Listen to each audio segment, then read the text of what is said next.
Hello people, welcome back to my channel Bhavya's world.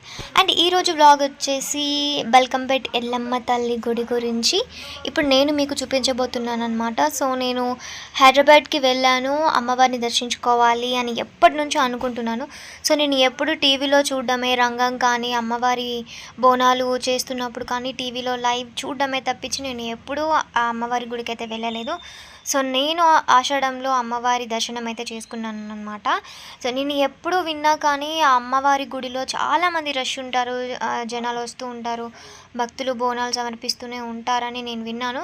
కానీ నా అదృష్టం ఏంటో, మేము వెళ్ళిన వేళ విశేషం ఏంటో కానీ మాకైతే అంత క్రౌడ్ అయితే ఏం లేదనమాట. అంటే బోనాలు చేస్తూనే ఉన్నారు, అంటే ఆల్మోస్ట్ అయిపోయింది కదా, మొన్ననే రంగం అనేది పూర్తయిపోయింది. కానీ కొంతమంది బోనాలు సమర్పించే వాళ్ళు బోనాలు సమర్పించుకుంటున్నారు అనమాట. సో ఆషాఢంలో ఎప్పుడైనా అమ్మవారి టెంపుల్ రద్దీగా ఉంటుంది, కానీ మేము వెళ్ళాం కాబట్టి మాకైతే దర్శనం తొందరగా అయింది అండ్ చాలా మంచిగా అయిందనమాట.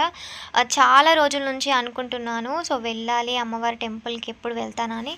సో ఫైనల్గా అమ్మవారి టెంపుల్కి అయితే వచ్చేసాను. సో మీ అందరికీ తెలుసు అమ్మవారి టెంపుల్ ఎంట్రన్స్ ఎలా ఉంటుంది. ఈ టెంపుల్కి 2 ఎంట్రన్స్ అయితే ఉన్నాయన్నమాట. సో ఇది మెయిన్ ఎంట్రన్స్ అనమాట లోపలికి వెళ్ళడానికి. అండ్ సెకండ్ ఎంట్రన్స్ నుంచి మేమైతే వెళ్ళాము గ్రిల్స్ కట్టిన సైడ్ నుంచి. బయట అమ్మవారి టెంపుల్ మెయిన్ రోడ్ మీదే ఉంటుంది కాబట్టి బయటనే కొబ్బరికాయలు, పూలు ఇవన్నీ తీసుకొని మనం లోపలికి అయితే వెళ్ళాలన్నమాట. అండ్ లోపలికి వెళ్ళిన తర్వాతకి అమ్మవారు గర్భగుడిలో ఉండటం, ఆమెను దర్శనం చేసుకోవడం నాకు చాలా చాలా అద్భుతంగా అనిపించింది. ఎందుకంటే చాలా లేట్గా వచ్చాను ఈ అమ్మవారి టెంపుల్కి అని అనిపించింది. లోపలికి వెళ్ళిన తర్వాతకి అమ్మవారి చీరలు కానివ్వండి, ఫోటోలు కానివ్వండి ఇక్కడే అమ్ముతూ ఉన్నారనమాట. అండ్ ఇంకొకటి, ప్రతి గుడిలో వినాయకుడి టెంపుల్ చాలా ఇంపార్టెంట్. ఆయన గుడి ఉంటుంది ఖచ్చితంగా. సో ఈ టెంపుల్లో కూడా వినాయకుడి టెంపుల్ అనేది ఉందన్నమాట. మనం ఏ పని స్టార్ట్ చేసినా ఫస్ట్ ఆయనకి పూజ చేసే స్టార్ట్ చేస్తాము. అండ్ అలాగే ఈ గుడిలో ఉచిత దర్శనం ఉంది, ప్రైవేట్ అంటే స్పెషల్గా వెళ్ళడానికి కూడా దర్శనం ఉంది.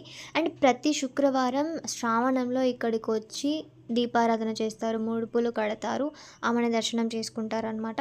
ఇది మెయిన్ ఎంట్రన్స్, బోనాలు తీసుకొచ్చే ఎంట్రన్స్. ప్రతి గుడిలో కొబ్బరికాయ కొట్టడానికి వేరే పర్సన్స్ ఉంటారు కదా, సో ఈ గుడిలో కూడా అలాగే ఉన్నారు, ముడుపులు కట్టుకుంటారు. గర్భగుడిలో ఎల్లమ్మ తల్లి తర్వాత పోషమ్మ తల్లి, నాగదేవత అండ్ బోనాలు సమర్పించే అమ్మవారు కూడా ఉన్నారనమాట. అండ్ ఇంకొక స్పెషల్ ఎఫెక్ట్ కూడా ఉంది ఈ గుడికి. నేను చూసి చాలా చాలా ఎగ్జైట్ అయిపోయాను. నాకు కళ్ళు కదల్చలేకపోయాను, అంత అద్భుతంగా అనిపించింది అనమాట. ఆమె అద్దాల మేడలో ఉన్న అమ్మవారు, నేను చూస్తూ ఉండిపోయాను అలాగా. నాకు రావాలనిపించలేదు, అంత అద్భుతంగా కనిపించింది అమ్మవారు. మీరు ఫస్ట్ టైం నాలాగా చూసిన వాళ్ళైతే ఎంత ఎగ్జైట్ అయ్యారో మీరు కామెంట్ సెక్షన్లో కామెంట్ అయితే చేయండి.